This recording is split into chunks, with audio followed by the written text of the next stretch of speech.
어리석은 자의 연설, 어리석은 자의 연설이라는 제목으로 말씀 전하겠습니다. 오늘 이 본문 말씀에 대해서 일명 어리석은 자의 연설이다라고 불리기도 합니다. 1절 말씀해 보시면 원하건대 너희는 나의 좀 어리석은 것을 용납하라, 청하건대 나를 용납하라 라고 바울은 말하고 있습니다. 바울은 스스로에 대해서 어리석은 자다라고 말을 하고 있습니다. 그 이유가 무엇입니까?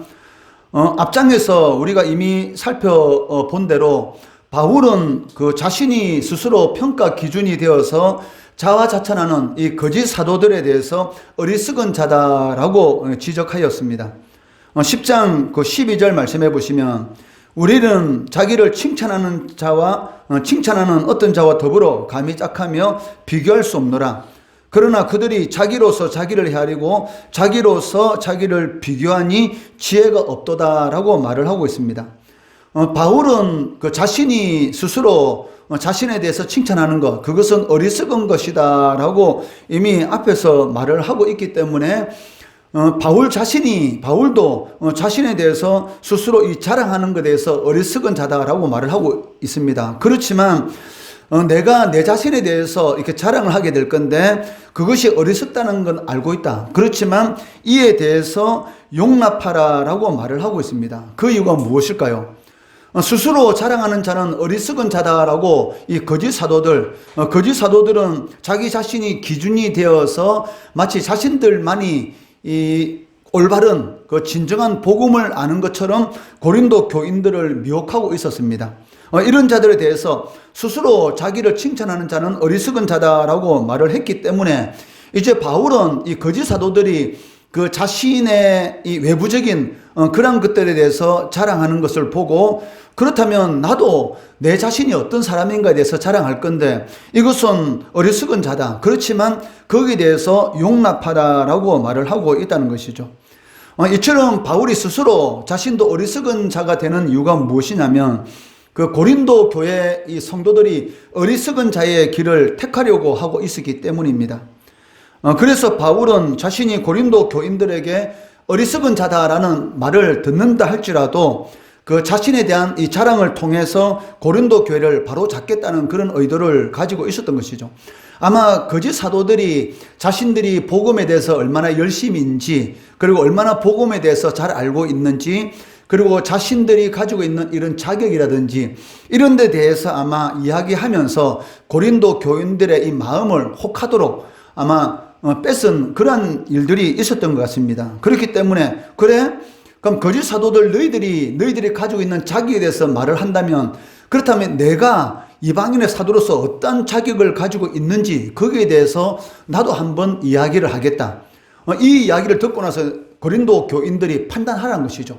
누가 진정한 사도인지 한번 너희들이 듣고 나서 판단해보라 라고 하면서 바울도 자신에 대한 이 자신이 어느 정도의 사람인가에 대해서 이런 외적인 그러한 이런 자격에 대해서 자랑한다라고 말을 하고 있습니다. 먼저 바울은 이 고린도 교회 이 성도들의 어리석음을 지적하기 전에 그 자신이 얼마나 이 하나님의 교회에 대해서 열심을 가지고 있었던지에 대해서 말을 하고 있습니다. 그 2절 말씀해 보시면 내가 하나님의 열심으로 너희를 위하여 열심을 내노니 내가 너희를 정결한 처녀로 한 남편인 그리스도께 드리려고 중매함이로다 라고 말씀하고 있습니다. 바울이 고린도 교회에 대한 이 열심의 근거를 어디에 잡고 있습니까? 그 하나님의 열심. 그러니까 하나님께서 하나님의 백성들에 대한 이 열심이 있는데 그 하나님의 그 열심을 근거로 해서 자신도 열심을 내고 있다라고 말을 하고 있다는 것이죠. 여기에서 바울이 말하는 이 하나님의 열심, 하나님이 얼마나 하나님의 백성들을 사랑하는지, 얼마나 열심을 가지고 있는지, 이 하나님의 이 열심에 대한 이러한 그 내용들은 이 구약 성경을 보면 크게 두 가지로 이렇게 나타나고 있습니다. 그 첫째는 무엇이냐면 그 하나님의 부지런하심으로 나타내고 있다는 것입니다. 그 하나님께서는 자기 백성들을 이 올바로 교훈하기 위해서 끊임없이 일꾼들을 이스라엘 백성들에게 보내었습니다. 그 예레미야 25장 이 4절 말씀해 보시면 그러므로 여호와께서 그의 모든 종 선지자를 너희에게 끊임없이 보내셨으나 너희가 순종하지 아니하였으며 귀를 기울여 듣지도 아니하였도다라고 말씀하고 있다는 것이죠. 이스라엘 백성들이 우상을 섬기고, 그러니까 이스라엘 백성들이 우상만 섬긴 것이 아니고 하나님도 같이 섬겼죠. 이게 무엇입니까? 바로 종교 혼합주의. 하나님도 섬기고 있지만 실질적으로 그들이 섬긴 것은 무엇입니까? 바알 우상인 것이죠. 그러니까 하나님은 주일날 와서 예배 드리는, 그러니까 예배를 받으시는 분에 불과한 것이고, 실질적으로 나의 삶에 필요한 신은 누구다? 바알이다. 왜? 우리가 농사를 지으려고 하니까 이 폭풍의 신인 바알에게 잘 보여야 되는 것이죠. 왜? 비가 와야지 농사를 지을 수 있기 때문에. 그러니까 실질적으로 이스라엘 백성들 자신들에게 도움을 주는 신은 바알 신이고, 하나님은, 여호와 하나님은 어떤 분이시다? 그냥 예배를 받는, 그건 제사를 받으시는 그러한 분에 불과하다 생각하고 하나님 앞에 제사는 드렸지만 실질적으로 이스라엘 백성들이 섬기는 신은 누구였습니까? 바알이었다는 것이죠. 이것은 오늘도 마찬가지입니다. 우리가 어떤 형상을 섬기는 것이 아니지만 주일날 하나님 앞에 나와서 예배는 드리고 있지만 실질적으로 하나님이 자신의 모든 것이 아니고 하나님이 외에 또 다른 것이 자신의 모든 것이 되고 있다면 그것은 바로 우상을 섬기고 있는 것이죠. 그러니까 이스라엘 백성들이 그러한 이 하나님 앞에 제약된 그러한 삶을 살아가고 있었기 때문에 하나님께서 이스라엘 백성들이 이 망하는 길, 그 잘못된 길에서 돌이키도록 하기 위해서 끊임없이 하신 일이 무엇입니까? 바로 선지자들을 끊임없이 보내셨다는 것이죠.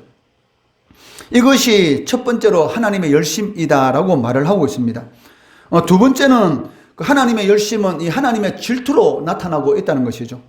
하나님은 자기 백성들이 하나님이 아닌 다른 신을 섬기는 것, 우상을 숭배하는 것에 대해서 하나님은 참지 못하는 것이죠. 이것을 성경에서는 뭐라고 말합니까? 질투하시는 하나님, 이렇게 말씀하고 있습니다. 출애굽기 20장 이 5절 말씀해 보시면 그것들에게 절하지 말며 그것들을 섬기지 말라. 내 하나님 여호와는 질투하는 하나님인즉 나를 미워하는 자의 죄를 갚되 아버지로부터 아들에게로 3세대까지 이르게 하거니와 라고 말씀하고 있습니다. 하나님은 하나님 외에 다른 것이 하나님보다 더 중요한 자리를 차지하는 것 절대로 용납하지 않는다는 것이죠. 왜? 이것을 성경에서는 질투라는 이 단어를 이렇게 표현하고 있는데 질투는 누가 하는 것입니까? 사랑하기 때문에 질투하죠. 사랑하지 않으면 절대로 질투하지 않습니다. 왜? 나와 아무 상관이 없는데 질투할 필요가 뭐 있습니까? 나와 사귀는 그 여인이 다른 사람에게 눈을 자꾸 돌려요. 그럼 마음속에 뭐가 일어납니까? 질투가 일어나죠. 그런데 나와 상관없는 여인이 다른 사람을 쳐다보든지 말든지 질투 감정이 일어납니까? 전혀 안 일어나죠. 왜? 사랑하지 않으니까. 그러니까 사랑하기 때문에 그 마음 가운데 이 질투가 일어난다는 것이죠. 그렇지만 그 인간이 하는 질투와 하나님이 하는 질투는 전적으로 다릅니다. 인간의 질투는 무엇입니까? 이 육적인 것과 이 관련이 있는 것이죠. 다른 사람이 내보다 잘난 척하고 다른 사람이 나보다 좀 잘 되는 것 같으면 속에서 뭐가 납니까? 괜히 질투가 나고 또 내가 좋아하는 여인이 다른 사람을 이렇게 쳐다보고 다른 사람에게 이 관심을 갖게 되면 괜히 서운한 마음이 들고 질투하는 것. 이것은 무엇입니까? 그 육적인 그런 부분과 이 관련이 있다는 것입니다. 그렇지만 하나님께서 하신 질투는 무엇입니까? 우리의 영원한 생명과 관련이 있는 것이죠. 왜? 하나님이 주인이 아니고 하나님 외에 다른 것이 하나님의 자리를 차지하고 있다면 그 사람은 어떻게 되겠습니까? 영원히 이 멸망의 길을 걸어갈 수밖에 없다는 것이죠. 그러니까 하나님께서 왜 아담과 하와에게 선악을 알게 하는 나무 열매를 먹지 말라 하는 이유가 무엇입니까? 먹으면 죽기 때문에. 그러니까 선악을 알게 하는 나무 열매를 먹는다는 것은 어떤 의미가 있을까요? 그러니까 하나님이 아닌 무엇이 자리 잡았다? 바로 선악과 열매가 그 아담과 하와의 주인으로 자리 잡은 것이죠. 왜? 선악과 열매를 먹게 되면 내가 하나님과 똑같이 될 거야. 이게 무슨 의미입니까? 그러니까 하나님이 아닌, 여호와 하나님이 아닌 저 열매를 먹게 되면 내가 뭐가 된다? 그 신이 된다라는 그런 의미가 있잖아요. 왜? 하나님과 똑같이 된다는 말은 내가 바로 신이다. 그러니까 선악과 열매를 먹은 것은 궁극적으로 무엇이었습니까? 자신이 신이 되는, 즉 하나님이 계셔야 할 그 자리에 자기 자신이 그 자리에 앉는 그러한 것이 하나님을 반역하는 그러한 일이 바로 이 선악과 열매를 이게 먹는 그러한 일이었죠. 그렇기 때문에 하나님께서 그것을 먹지 말라 했고, 먹었을 때 어떻게 했습니까?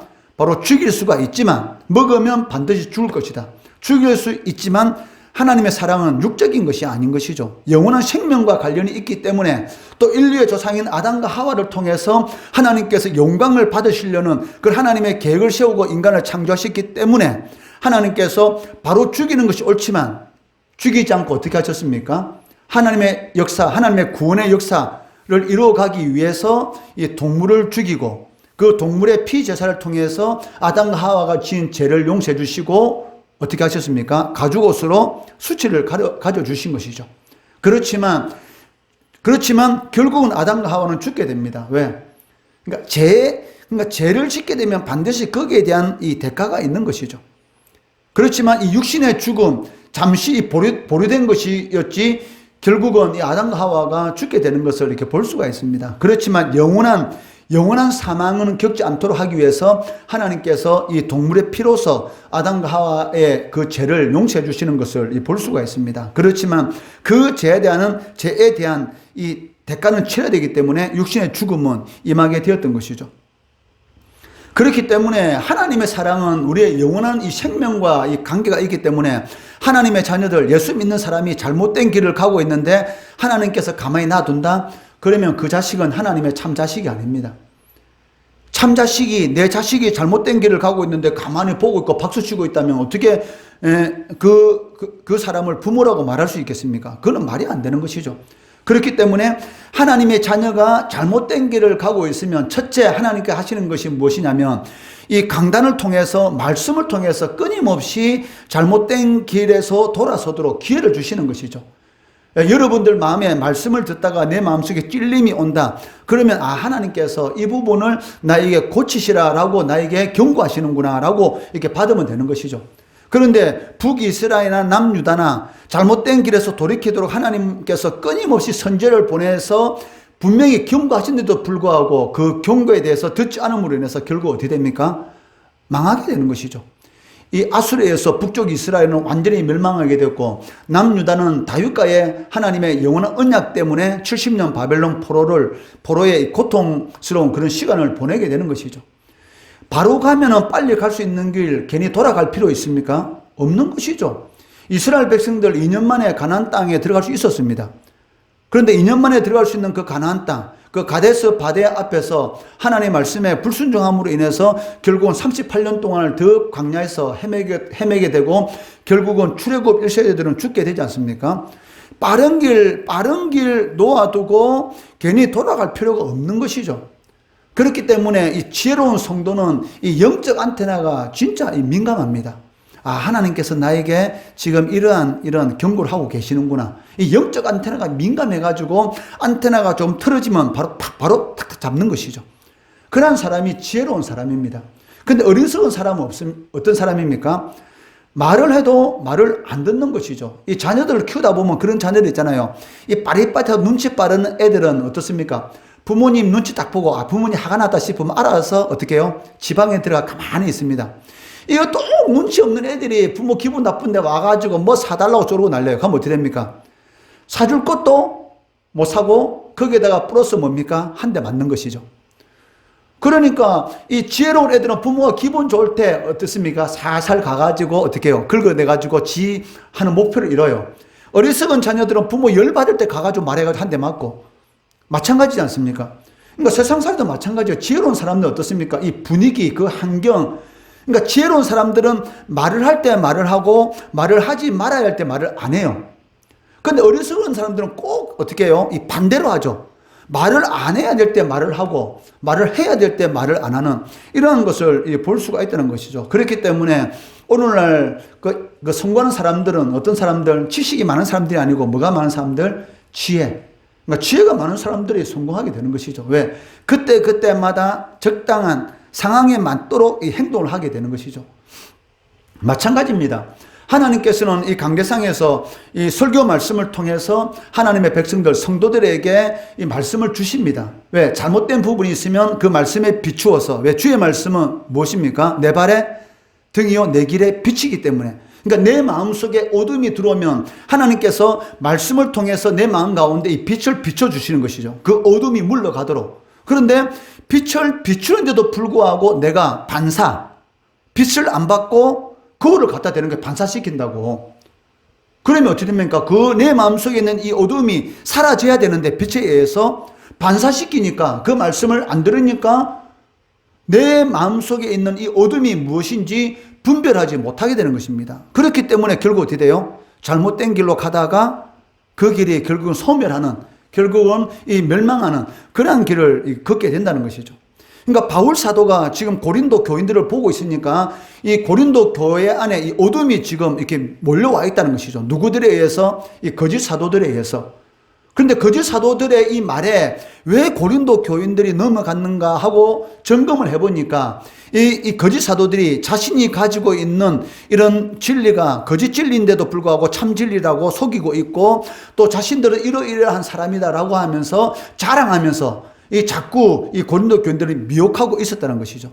그 어둠을 물리치기 위해서 이 바울 사도가 이 빛을 비추는데, 그 빛을 비추는 것이 무엇입니까? 바로 하나님의 열심. 하나님께서 너희를 얼마나 사랑하는지, 하나님께서 하나님의 백성들을 건지기 위해서 얼마나 많은 성도들을 선지자들을 보내주셨는지, 그리고 얼마나 하나님께서 하나님의 백성을 사랑하기 때문에 얼마나 질투하시는지, 그런 부분에 대해서 가르치기 위해서 내가 하나님의 열심을 가지고 너희들에게 나왔다라고 말을 하고 있다는 것이죠.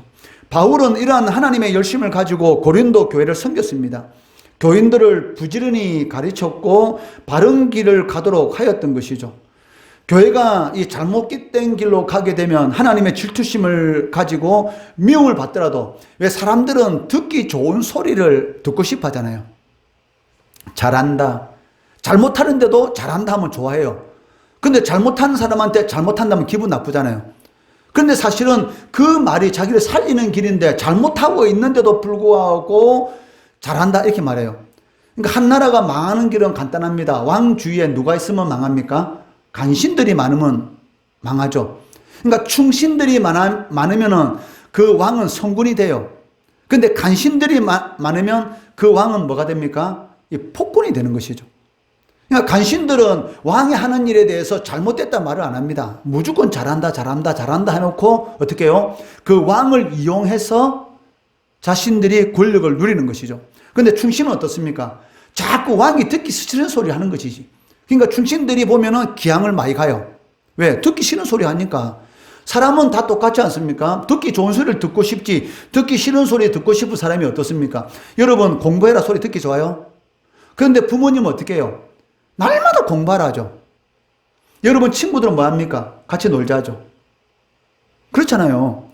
여러분 친구들은 같이 놀자 이렇게 이야기해요. 근데 부모들은 뭐라고 말합니까? 공부하라 하죠. 공부하는 소리는 듣기 싫습니다. 놀자는 소리는 듣기 좋잖아요. 그럼 계속 같이 놀면 어떻게 되겠습니까? 그냥 그 순으로 인생이 끝나는 것이죠.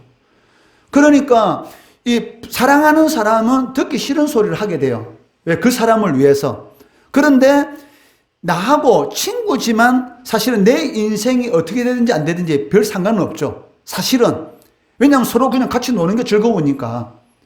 그러니까 놀자 하는 겁니다. 그런데 부모님은 계속 놀면은 인생이 어떻게 되는 것을 알기 때문에 듣기 싫어하는 걸 알면서도 자꾸 뭐 하래요? 공부하라. 이 귀에 딱지가 들 정도로 자꾸 듣기 싫은 소리를 부모님은 한다는 것이죠. 하나님도 마찬가지입니다. 성경에 보면은 하지 말한 소리가 영 많잖아요. 365가지. 613가지 율법 가운데 365가지가 하지 말라는 것이고 248가지가 하라는 소리예요. 그러니까 하지 말라는 것이 거의 한 3분의 1 더 이상 더 많지 않습니까? 왜냐하면 인간은 가만히 놔두면 자기가 망하는 길로 걸어가는 존재이기 때문에 자꾸 하나님께서 사랑하기 때문에 하지 말아라는 이야기를 많이 하는 것이죠. 하나님께서 선지자를 보내가지고 하라는 이야기를 많이 했겠습니까? 하지 말라는 이야기를 많이 했겠습니까? 당연히 하지 말라는 소리를 많이 하죠. 왜? 자꾸 자신이 원하는 나쁜 길로 가려고 하기 때문에. 그렇기 때문에 바울 사도도 이 교회가 잘못된 길로 갈 때는 이 하나님의 질투, 다르게 말을 표현한다면 사랑이죠. 하나님의 사랑으로 미움을 받더라도 듣기 싫은 소리를 하였던 것입니다. 그런데 거짓 사도들은 어떻습니까? 듣기 좋은 소리만, 이 귀에 듣기 좋은 소리만 옆에 자꾸 하는 것이죠. 왜? 결국은 그런 이야기를 통해서 어떻게 하기 위해서? 자신들이 교회에서 기득권을 누리기 위해서. 다른 사람들의 자꾸 듣기 좋은 소리를 해가지고 그 사람들의 좋은 것을 자기 것으로 만들기 위해서 이렇게 하고 있었다는 것입니다. 우리는 어떻습니까? 언제부터인가 우리 마음속에도 이 하나님을 위한 이 거룩한 질투심, 이것이 없어지게 되었습니다. 열심히 교회는 섬기고 있습니다. 그렇지만 하나님을 위한 이 거룩한 질투심에는 그러니까 교회에서 예배도 열심히 드리고 교회도 잘 섬기고 있어요. 그런데 어느 순간인가 하나님을 위한 이 거룩한 질투심이 어떻게 바뀌었습니까? 내 자신의 이익 유무에 따라서 그것이 나한테 이익이 되면 말을 하고 이익이 되지 않으면 말을 하지 않는 그러한 이 모습으로 이 변질되기 시작했다는 것입니다. 좋은 게 좋은 것이지라는 그러한 생각이 우리 마음속에 자리 잡게 되었고 잘못된 것인 줄 알면서도 그냥 지나칩니다. 왜? 듣기 싫은 소리 하게 되면 욕먹으니까. 그러니까 말을 아예 안 하는 것이죠. 예수님은 성전에서 이 장사하는 장상꾼들을 보면서 내 집은 만민이 기도하는 집이다라고 이 구약의 말씀을 인용하시면서 어떻게 했습니까? 이 채찍을 만들어서 성전에서 이 장사하는 모든 사람들 다 쫓아냈습니다. 이것은 바로 예수님의 이 거룩한 분노인 것이죠. 하나님의 성전에서 장사를 해서 자신의 이익을 취하는 사람들, 그러니까 성전을 이 장사하는 그런 장소로 만든 사람들에 대해서 이 울분이 솟아나는 것이죠. 거기에 대해서 주님께서는 가만히 있지 않고 그 사람들을 다 이렇게 쫓아내고 엎으신 것이죠. 그걸 보는 사람들은 뭐라고 말하겠습니까? 야, 예수님이 선생님이라고 뭔가 거룩한 사람인지 알았더니 성질 정말 어떻네? 더럽네. 아마 이렇게 생각했으면 왜 엎고 이렇게 하니까? 그렇지만 하나님이 보는 입장에서는 그것이 무엇이었습니까? 하나님을 대신한 거룩한 분노인 것이죠. 우리가 지난 주일날 살펴본 이 비나와서 마찬가지로 지금 이스라엘 백성들이 이 모압 여인과 음행하고 바알 우상을 섬기는 것 때문에 이 연병으로 죽어가고 있고 두령들이 매달려 죽어가고 있는 그런 상황 가운데서 어떻게 이스라엘 한 남자와 이 미디안 한 여자를 데리고 와가지고 자기 이런 천막에 들어가서 이런 육신의 이런 관계를 가지고 있을 때 비느하스가 이 속에서 거룩한 분노, 이거 솟아나서 창으로 찔러 죽이지 않습니까? 그것을 보고 하나님께서 뭐라고 말씀하셨습니까? 너 살인자야. 이렇게 말 안 했습니다. 비느하스가 나의 질투심으로 대신 질투하였기 때문에 비느하스의 가문이 영원한 제사장 가문이 될 것이다. 이렇게 하나님께서 복을 주신 것을 알 수가 있다는 것이죠. 그런데 어느 순간인가 우리들 마음속에 이 거룩한 분노가 전혀 없습니다. 하나님의 이름이 욕을 들어 먹든지 말든지 전혀 신경 쓰지 않는 그런 상황 가운데 있다는 것이죠. 바울이 고린도 교회에 대해서 염려하는 것이 무엇이었습니까? 그것은 이 고린도 교회가 그리스도를 향한 진실함, 그리고 그리스도를 향한 이 깨끗함에서 떠난 것이었습니다.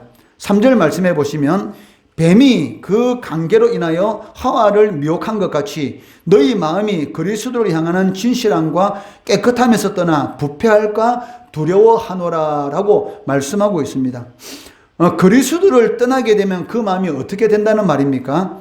이 부패하게 된다는 것이죠.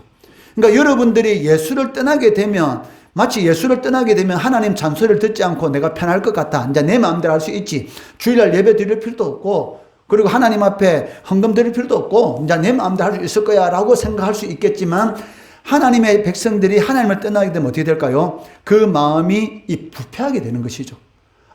아무 소망이 없는 그런 인생이 된다는 것입니다. 그것을 어떻게 알 수가 있습니까?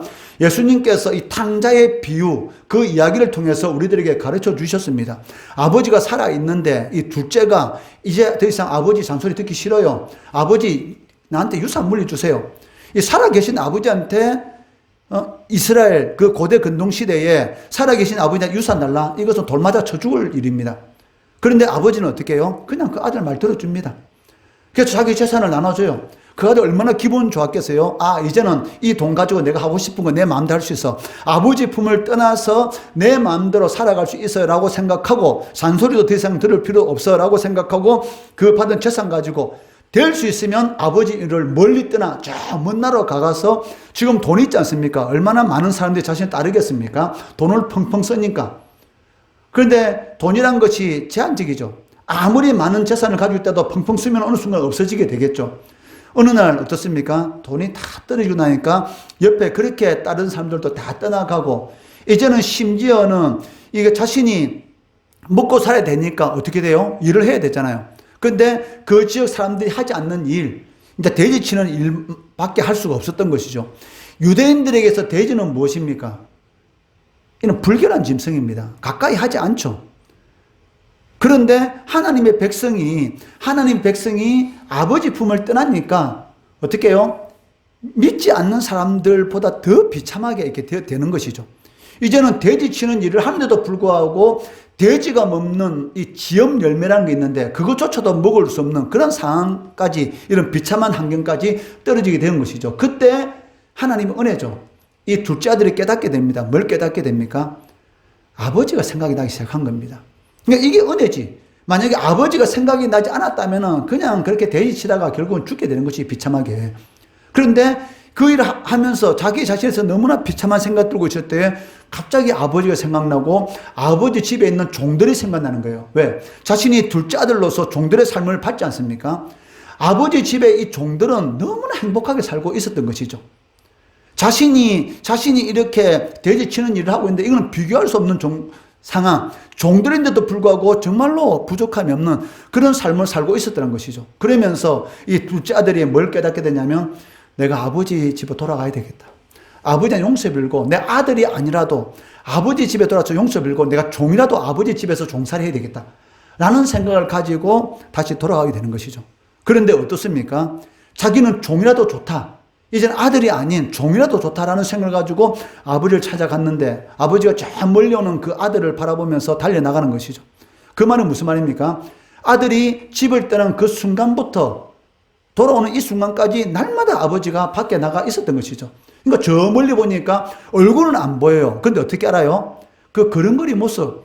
참 희한한 게 뭐냐면 이 유치원들 재롱장치를 하잖아요. 그럼 부모님들이 그 재롱장치를 보고 가지 않습니까? 근데 그 많은 애들 중에서 누구 목소리만 들릴까요?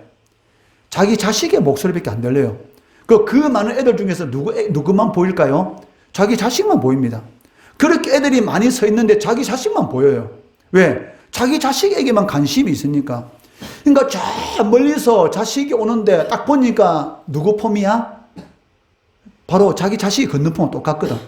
그 달려가가지고 안고 뽀뽀하고, 아버지가 네가 내 재산을 가지고 나서 다 탕진하고 이렇게 돌아와서 너 보기 싫어 쫓아낸 것이 아니라 오자마자 어떻게 했습니까? 그 들어온 옷을 다 벗기고 비단 옷을 입히고 그리고 가락지를 끼우고 그 자식의 어떻습니까? 그 지위를 회복시켜주고 그리고 가장 좋은 이런 양을 잡아가지고 잔치하도록 그게 만드는 것을 볼 수가 있는 것이죠. 그러니까 천국은 어떤 것입니까? 이 한 영혼이 다시 하나님 품 돌아와서 구원받는 것, 이것만큼 축제에 그게 없다는 것이죠. 그러니까 이 이야기를 통해서 예수님께서 어떤 이야기를 해주고 싶어요? 하나님의 자녀들은 하나님의 품 안에 있을 때 가장 행복한 것입니다. 하나님을 떠나게 되면 내 마음대로 하고 내 마음대로 살아갈 때 행복한 것 같지만 그것만큼 불행한 삶도 없다는 것이죠. 그런데 이 바울 사도가 고린도 이 교인들을 보니까 이 사탄이 하와를 미혹한 것처럼 이 거짓 사도들이 어떻습니까? 이 고린도 교인들을 미혹해서 그리스도를 향한 이 진실함과 깨끗함에서 이 떠나가는 그런 상황 가운데 이 잘못하면 완전 부패해가지고 망하는 그런 상황 가운데 있었다는 것입니다. 마치 해칠한 무덤 같이 이 무덤인데 거기 이 무덤 끝에 석회로 하얀색으로 깨끗하게 하면 깨끗하게 보이죠. 그렇지만 겉은 깨끗하면 속은 뭐가 있습니까?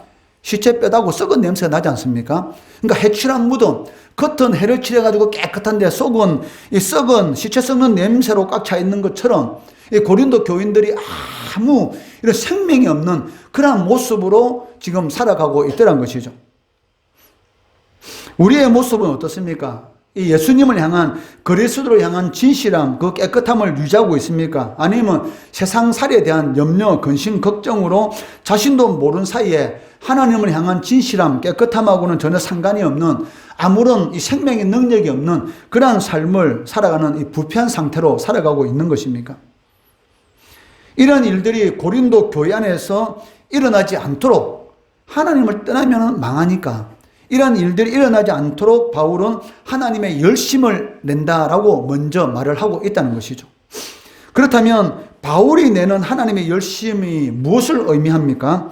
2절 말씀 한 번 더 보면은 내가 하나님의 열심으로 너희를 위하여 열심을 내노니 내가 너희를 정결한 처녀로 한 남편인 그리스도께 드리려고 중매함이로다 라고 말씀하고 있습니다. 이 바울은 이 교회와 이 그리스도와의 관계를 어떻게 표현하고 있습니까? 정결한 신부, 즉 정결한 신부와 이 남편으로 묘사하고 있다는 것이죠.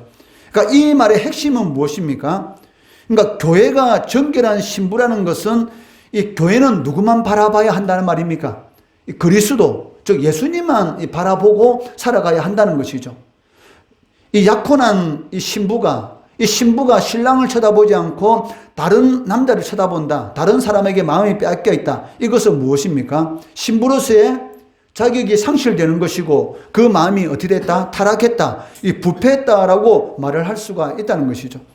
그렇기 때문에 이 정결한 신부라는 것은 무엇이냐면 그 마음이 누구에게만 가 있다? 오직 예수 그리스도께만 가 있는 사람, 이런 사람은 하나님 보시기에 정결한 신부인 것이고, 신부라는 호칭은 듣고 있어요. 여러분들은 신부지 않습니까? 교회는 무엇입니까? 이 건물이 교회가 아니고 예수 믿는 사람이 교회입니다. 그러면 교회는 정결한 신부랬는데 내 마음이 하나님께 가 있는 것이고 내가 먹든지 마시든지 무엇을 하든지 하나님의 영광을 위한, 그리스도를 위한 삶을 살아가는 것이 아니고 내 육신의 이익을 가지고 살아간다면 그것은 무엇입니까? 정결한 신부라고 할 수 없는 것이죠. 타락한 신부, 탕자와 똑같다라고 말을 할 수가 있고 이미 부패했다라고 말을 할 수가 있다는 것입니다. 그렇기 때문에 교회는 다른 어떤 것에도 마음이 빼앗겨서는 안 됩니다. 예수님이 아닌 다른 것에 마음을 빼앗긴다면 이미 무슨 죄를 짓고 있습니까? 우상 숭배의 죄를 짓고 있다라고 말을 할 수가 있습니다. 그렇기 때문에 바울은 고린도 교회 성도들이 그리스도를 떠나서 부패하지 않도록 하기 위해서 하나님의 열심을 낸다라고 말을 하고 있다는 것입니다. 이 때문에 바울은 이 경고의 메시지를 던지고 있습니다. 4절 말씀해 보시면 만일 누가 가서 우리가 전파하지 아니한 다른 예수를 전파하거나 혹은 너희가 받지 아니한 다른 영을 받게 하거나 혹은 너희가 받지 아니한 다른 복음을 받게 할 때는 너희가 잘 용납하는 도다라고 말을 하고 있습니다. 이 말씀을 통해서 우리는 이 교회를 타락시키는, 즉 성도를 타락시키는 이 사탄의 계략을 알 수가 있는데, 사탄이 여러분들을 타락시키기 위해서 접근할 때에 사용하는 것이 무엇일까요? 여러분들의 가장 이 친숙한 용어를 가지고 여러분들에게 접근하고 있다는 것입니다. 마치 가짜가 진짜인 것처럼 이렇게 여러분들이 가장 잘 아는 그런 용어를 가지고 여러분들에게 접근하고 있습니다. 이 4절 말씀해 보시면 무슨 단어가 있습니까? 예수, 여러분하고 너무나 친하죠. 영이라는 단어 얼마나 친합니까? 이 복음이라는 단어 얼마나 친합니까? 그러니까 이 말들은 그리스도인들에게서 너무나 가까운 친밀한 단어입니다. 그런데 거짓 사도들이 바로 이 말을 이용해서 친근하게 이렇게 다가가지고 다른 것을 이렇게 전하고 있었던 것이죠. 여기에 대해서 바울이 뭐라고 말합니까? 다른 예수. 저들이 너희들에게 전한 것은 무엇이다? 다른 예수를 전했고, 다른 영을 전했고, 다른 복음을 전했다라고 이렇게 확실히 구분하고 있다는 것이죠. 이는 성경이 말하는 예수, 성경이 말하는 영, 성경이 말하는 복음과는 전혀 다른 것이다라는 것을 알 수가 있습니다. 그런데 이상한 것이 무엇일까요? 이상한 것은 이 고린도 교인들이 분명히 다른 복음이요, 다른 예수요, 다른 영을 이 거짓 사도들이 전하고 있는데도 불구하고 너무나 잘 용납하고 있다는 것입니다. 마치 사기꾼들이 사기칠 때 하는 똑같은 방식에 너무나 잘 속아 넘어가고 있더란 것이죠. 그 이유가 무엇일까요? 궁극적인 이유는 그들 속에 뭐가 없기 때문에? 그리스도의 진리가 없기 때문이다 라고 말을 하고 있습니다. 즉 하나님의 말씀이 무엇이 옳고 그런 것을 제대로 모르니까 이 다른 예수를 전하고 있고 다른 영을 전하고 있고 다른 복음을 전하고 있는데도 거기에 대해서 그런가 해가지고 그냥 받아들이고 있는 거예요. 이단의 것은 무엇입니까? 결국은 망하는 것이죠. 그러니까 사단이 하는 것은 무엇이냐면 죽이고 멸망시키는 것을 사단이 하는 것입니다. 스스로 목숨을 끊는 것, 마약을 하는 것, 그리고 건세를 이용해서 사람을 착취하고 악한 일을 저지르는 것, 이 뒤에는 전부 다 누가 있습니까? 악한 사단이 있는 것이죠. 이 사단이 결국은 사단이 추구하는 것은 무엇이냐면 죽음입니다. 영원한 멸망의 길을 하는 것입니다. 그런데 이 거짓 사도들이 들어와서 하는 것이 무엇이냐? 진리의 영을 전하는 것이 아니고 다른 영을 전하고 다른 예수를 전하고 다른 복음을 전하고 있는데 여기 미혹되는 이유가 무엇이냐면 고린도 교인들의 마음속에 뭐가 없기 때문에? 그리스도의 진리가 없기 때문이다라고 말씀합니다. 요한일서 2장 4절 말씀해 보시면 이렇게 말씀합니다. 그를 아노라 하고 즉 예수를 안다고 하면서 그의 계명을 지키지 아니하는 자는 무슨 자니? 거짓말하는 자요 진리가 그 속에 있지 아니하니라. 즉 진리가 없으면 사단에게 반드시 미혹되게 되는 것이죠. 그렇기 때문에 여러분들이 하나님의 말씀대로 살아가야 될 이유가 무엇이냐면 하나님의 말씀대로 살아가면 그 말씀이 어떻게 됩니까? 여러분 마음속에 말씀의 뿌리가 맺히게 되고 그 말씀이 열매가 맺히게 되면 이 가짜가 들어올 수가 없는 것이죠. 그러니까 말씀에 뿌리가 없다 보니까 말씀이 없다 보니까 자꾸 이렇게 속아서 넘어지게 된다는 것입니다. 그리고 바울은 사단이 성도를 어떻게 속이는가, 어떻게 미혹하는가 그 방식에 대해서 말씀하는데 이 5절 말씀해 보시면 나는 지극히 크다는 사도들보다 부족한 것이 조금도 없는 줄로 생각하노라. 이게 무슨 말입니까? 이 거짓 사도들이 이 12사도들의 이름을 빙자해서 나는 베드로하고 친하다. 베드로가 나를 이곳에 보냈다. 이렇게 거짓말로 이 큰 사도들, 저 예수님의 이 12사도들의 이름을 빙자해서 고린도 교인들을 속였다라는 것을 짐작할 수가 있다는 것이죠. 이 사단이 미혹하는 방식은 어떤 것이냐면 주로 이 권위 있는 사람들의 이름을 가지고 와서 이렇게 속이는 것을 볼 수가 있어요. 여러분 이단들도 이 교회 간판 보면 어떻게 되어 있습니까? 대한예수교 장로회. 이 이름을 꼭 붙여놔요. 이단들도. 왜냐하면 대한예수교 장로라는 이름을 붙여놓으면 마치 그 교회는 이 정통교회 같이 이렇게 보이잖아요. 그런데 간판에 교회 이름에는 대한예수교 장로회라 붙여놓고 실질적으로는 이단인 교회가 생각으로 많습니다. 그러니까 그렇게 붙이나요. 전부 다. 근데 실질적으로는 장로하고는 전혀 상관이 없는 그러한 이단적인 사상을 가르치는 그러한 이런 단체들이 많다는 것입니다. 마찬가지로 이 사단이 이 성도들을 미혹할 때 쓰는 방식 보면은 이 권위 있는 이름을 빌려서 사람들을 미혹한다는 것이죠. 그러니까 고린도 교회 안에 거짓 사도들 마찬가지입니다. 지극히 크다는 사도들의 이름을 빌려서 예수님의 12제자의 사도 이름을 빌려서 자신들은 그 사도들이 파송을 했고 그 사도들의 가르침을 배운 사람들이라고 하면서 거짓 복음을 전하고 있었다는 것입니다. 이것은 사기꾼들이 사기치는 방식이 똑같지 않습니까? 사기꾼들이 사람을 속일 때는 무엇을 빙자합니까? 국회의원 보좌관이다. 재벌 사촌이다. 명문대 졸업생이다. 외국에서 유학받고 왔다 해가지고 이 아리따운 이런 처녀들을 속이는 매수kim 얼마나 많이 나옵니까? 어느 대학에서 유학 갔다 해놓고 자신이 지금 사업을 하려고 하는데 사업장이 부족해가지고 이 순진한 이런 그 여자들을 꼬시가지고 어떻게 해요? 그 몸과 완전히 마음을 다 무너뜨리는 그런 일들이 얼마나 많은지 모릅니다. 그러니까 사기꾼들이 사기치는 것을 보면 어떤 이런 그 외적인 것을 이렇게 이용해서 마치 자기가 그 있는 것처럼 이렇게 속이는 것을 볼 수가 있다는 것이죠. 이단들도 마찬가지지 않습니까? 거짓 복음, 거짓 예수 전하면서 마치 자신들이 진리의 복음, 진리의 영을 전하는 것처럼 속이고 있다는 것이죠. 여호와 정인들, 이름 얼마나 멋이 여호와의 정인, 마치 자신들만 정인 것처럼. 그런데 이단이죠. 그러니까 이단들이 더 어떻게 마치 이단 아닌 것처럼 가짜가 진짜로 이렇게 포장하는 것이죠. 하나님의 교회 마치 진짜 같이요. 옛날에는 안상홍 정인회 이렇게 했는데 지금 하나님의 교회 이름 바꿔가지고 이렇게 이단적인 사설을 가르치는 것을 이렇게 볼 수가 있다는 것이죠. 이처럼 이 사단의 미혹은 마치 권위 있는 그러한 사람들 이름을 가지고 오게 됩니다. 그렇기 때문에 여러분들이 어떤 사람이 찾아와서 함께 예배 드리자 뭐 이렇게 말할 때 잘 분별해야 됩니다. 상욱이 얼마 전에 전화 와가지고 병원에 있을 때 목사님 어떤 분이 와가지고 한테 예배 드리자는데 함부로 그 같이 모여서 예배 드리면 안 되는 것이죠. 또 밖에서 함부로 할 말씀을 가르친다 해가지고 거기 쫓아가면 안 됩니다. 얼마나 이런 거짓된 것이 많은지. 목사님 걱정 마세요. 나는 거기 따라가더라 절대 안 넘어가요. 그래가지고 사기 당하는 거예요. 누가 보이싱 피칭 당한다고 생각한 사람이 있었습니까? 나는 절대로 보이싱 피칭 안 당해 한 사람이 당합니다. 나는 절대로 이단에 안 넘어가. 거기 가더라도 그런 사람이 넘어가요. 그러니까 교만은 무엇이다? 패망의 선봉이다. 항상 겸손해야 되죠. 나는 언제든지 넘어질 수 있는 사람이다. 나는 약한 사람이다. 라는 생각을 가지고 하나님의 말씀으로 계속 무장을 해야 되는 것이지, 나는 이단을 따라가더라도 넘어가지 않을 거야. 이단을 어떻게 한번 예배드리면 한번 보러 갈까?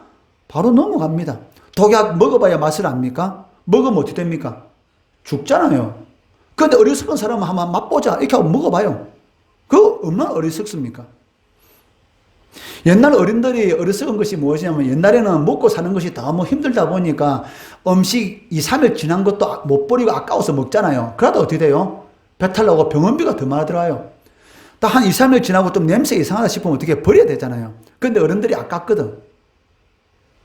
냄새 나면 버려야 되는데 아까우니까 그걸 끓여 먹다가 어떻게 돼? 배탈 나고 병원 가고 더 많은 돈이 드는 것이지. 그리고 여러분 길 가다 보면 어떻습니까? 어떤 이런 음료수, 어떤 병, 맛있는 음료수 병 안에 뭐 들어있는 거 볼 때 있잖아요. 아, 이거 먹어도 괜찮은가 보다. 먹으면 어떻게 돼? 골로 갈 수가 있는 것이지. 세상에는 얼마나 이 악한 사람들이 많은지.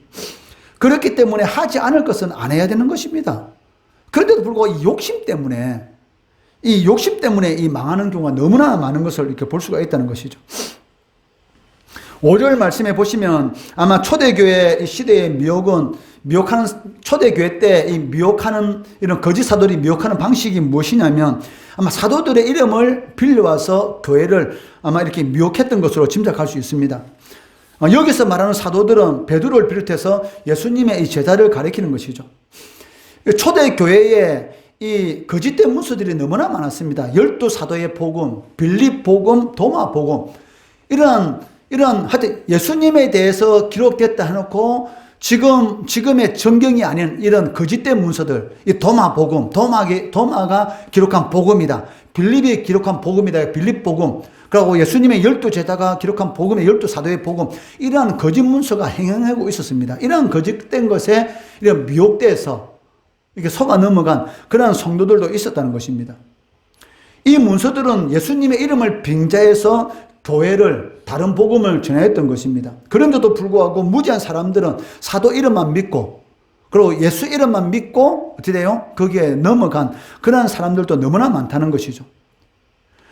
그렇기 때문에 이 진리인지 아니면 그것이 거짓인지 반드시 이 분별을 해야 되는 것입니다. 그 이유가 무엇입니까? 거기에 우리의 영원한 무엇이 달려있기 때문에? 생명이 달려있기 때문에. 이건 생명의 말씀입니다. 그렇기 때문에 함부로 밖에서 성경 말씀 가르치는 데 가지고 함부로 아무 데나 성경 말씀을 배운다든지, 함부로 예배 드리다 해가지고 같이 가서 예배 드린다든지, 이런 속임에 넘어가면 안 된다는 것이죠. 어린아이들이 왜 따라갑니까? 며칠 전에 이 초등학생이 저기 50대 어떤 남자가 맛있는 거 사준다 해가지고 쫓아가가지고 저기 어디 청주에서 발견됐습니까? 춘천에서 발견됐습니까? 발견됐잖아요. 그 이유가 무엇입니까? 애가 어리니까 맛있는 거 사준다니까 그냥 간 거예요. 그러한 일들이 있다는 것이죠. 물론 여러분들은 맛있는 거 사준 데가 안 쫓아가겠죠. 그런데 그거 말고 다른 것에 의해서 쫓아간다는 것입니다. 그렇기 때문에 그 말씀이 우리의 생명과 이 관련이 있기 때문에 여러분 주의해서 분별해야 한다는 것입니다. 베레아 성도들은 어떻습니까? 바울이 복음을 전할 때에 그 복음이 진리의 말씀인가 그러한가 해요. 거기에 대해서 상관이라 묵상해 보니라. 이 말씀이 성경에 비추어서 옳은 말씀인지 거짓된 말씀인지 항상 이렇게 비추어 보는 것이죠. 워낙 거짓이 많다 보니까 거짓인데 진짜 같은 것들이 너무나 많다 보니까. 근데 그 거짓에 넘어가면은 그것은 인생은 망하게 되기 때문에, 부패하게 되기 때문에 반드시 분별해야 된다는 것입니다. 하나님을 위한 열심이 우리의 마음속에 있는지 여러분 돌이켜 보기 바랍니다. 하나님의 이름 때문에 내 속에서 거룩한 분노가 일어나는지, 내가 이렇게 살면 안 되지, 내가 하나님의 백성인데 내가 이렇게 살면 될까? 이런 마음이 드는지, 이것은 중요한 것이죠. 하나님 때문에 나는 이렇게 살면 안 되겠다라는 마음이 들어야 됩니다. 그런데 그런 마음이 안 든다? 그러면 이건 영적으로 이미 병들어 있다, 이렇게 생각할 수 있는 거죠. 병들면 어떻게 돼요? 활동성이 없어지잖아요. 건강한 사람은 활동성이 있지 않습니까? 어린아이들이 뛰노는 것은 당연한 것이죠. 여러분, 아파트에 층간소음이 심한데 위층에 어린아이가 살고 있어요. 그러면 가면 당연히 뛰다니는 것은 당연한가 안 당연합니까? 당연하잖아요. 어린애들은. 물론 너무 심하면은 이야기할 수 있지만 그 애 보고 날아다니다 할 수는 없잖아요. 그러니까 어느 정도까지는 받아들여야 되는 것이죠. 그리고 그렇게 어린아이들이 뛰는 것은 건강하다는 표입니다. 어린아이가 있는데 그 집에 너무 조용해. 그러면 그 애는 어떤 애입니까? 병들어 있는 애죠. 누워있기 때문에 전혀 이 소리가 나지 않는 것이지 않습니까? 마찬가지입니다. 여러분이 살아있다고 하면 당연히 내가 이렇게 살면 안 되지, 내가 이렇게 살면 하나님 이름이 더럽혀지지, 이런 마음이 들어야지 그것은 건강한 성도다라고 말을 할 수가 있다는 것입니다. 하나님이 위한 열심이 우리의 마음속에 회복되어야 됩니다. 그래야 할 때에 진실함과 깨끗함이 회복될 수가 있다는 것입니다. 그리고 그것이 회복되면 당연히 하나님을 위한 그 열심을 가지고 살아가게 되는 것이고, 그를 통해서 하나님께 예배하신 복이 성경에 얼마나 많이 있습니까? 그럼 복된 삶, 은혜 누릴 수 있는 것이죠. 탕자 얼마나 어리석습니까? 근데 자기가 그렇게 될 줄 알았겠어요? 그게 나와 보니까 아는 거예요. 안에 있을 때는 몰라요. 여러분들이 주일날 나와서 하나님 앞에 나와서 예배 드리는 거, 내가 예수 믿는다는 것이 얼마나 복된 것인지 실제로는 잘 모를 겁니다. 그러나 하루 지나고 이틀 지나고 자라다 보면 깨닫게 돼요. 아, 이것이 바로 예수 안에 있는 것의 큰 복이구나. 그리고 여기에 대해서 진짜 깨닫게 되는 때가 언제 되느냐? 두 손 들고 찬양하면서 그 은혜가 너무나 큰 거였구나라는 것을 날마다 찬송할 수 있는 그 시간이 다가오는데, 그때가 언제입니까? 죽고 나서 하나님의 심판대 앞에 섰을 때 구원받은 은혜가 얼마나 큰 거였구나. 내가 살아있을 때 날마다 예배 드리고 하나님을 위해서 나름대로 열심히 충성 봉사했지만 그때 느끼지 못했던 이 구원의 은혜가 이렇게 큰 거였구나. 하나님께서 나를 구원해 주시지 않았으면 내가 어떻게 됐을까? 라고 하면서 날마다 찬양하게 되는 것이죠. 그래서 구원받은 성도들의 천국에 사는 일이 무엇입니까? 찬양입니다. 날마다 하나님 앞에 찬양하는 것이죠. 그 은혜가 너무 감사해서, 내가 만약에 구원받지 못했고 지옥에 갔다면 어떻게 됐을까? 그것에 대해서 너무 찬양하는 것이죠. 하나님을 위해서라면 여러분 어리석은 자가 되기 바랍니다.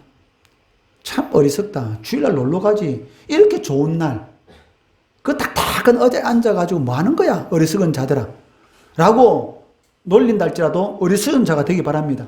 어리석은 자가 진정으로 지혜 있는 자다라고 성경은 말씀하고 있습니다. 그렇기 때문에 하나님을 위해서라면 어리석은 자라는 말도 기쁘게 받아들일 수 있는 우리 성도 되시기를, 우리 중고등 학생 되기를 주의 이름으로 축원합니다.